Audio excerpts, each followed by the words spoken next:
Dans le cadre de la loi du 6 août 2015, c'est-à-dire la loi pour la croissance et l'égalité des chances économiques, dite loi Macron, il m'est apparu important d'attirer l'attention de nos confrères sur divers points de cette loi et certains qui bousculent véritablement notre activité professionnelle. Le premier point concerne la possibilité d'utilisation des sociétés d'exercice de droit commun.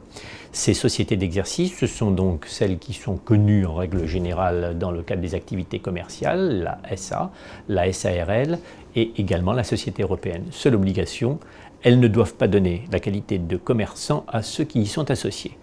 Quel est l'intérêt? L'intérêt essentiel est de pouvoir harmoniser nos règles avec celles existant pour l'ensemble des sociétés commerciales. Et notamment, va se poser la question de la fiscalisation, ou plutôt de la soumission aux cotisations sociales des dividendes que la loi n'a pas repris, alors qu'elle existe pour les SEL. Deuxième sujet, c'est la possibilité dorénavant de pouvoir exercer des activités commerciales, entre guillemets, à titre accessoire, à condition qu'elle soit connexe à la profession.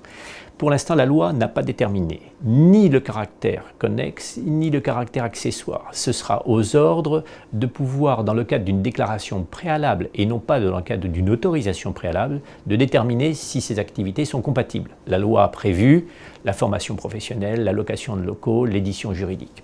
Troisième point, c'est la possibilité, dans le cadre de nos activités, de pouvoir également exercer ailleurs que dans la structure pour laquelle nous avons été ou nous sommes associés, c'est-à-dire c'est la fin de l'unicité d'exercice. Ce point est très important parce qu'il va donner de la souplesse, que ce soit pour les avocats qui entendent partir à la retraite ou les collaborateurs ou tout autre spécialiste qui voudrait exercer son activité en dehors de son barreau d'origine. Ces points-là sont aussi non spécifiés par la loi, mais vont être au fur et à mesure réglementés, ou tout au moins des indications vont être données pour nos ordres. Et dernier point, le plus important, puisque nous connaissions l'interprofessionnalité capitalistique, dorénavant, une interprofessionnalité d'exercice est mise en place au travers de la société pluriprofessionnelle d'exercice.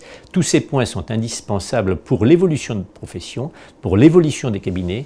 Nous avons créé un certain nombre de spécialistes sur ces sujets pour accompagner nos confrères, et c'est dans ces conditions que tout l'intérêt de notre cabinet, c'est de pouvoir assurer la technicité nécessaire à ces nouveaux outils qui nous ont été donnés et qu'il serait dommage de ne pas utiliser.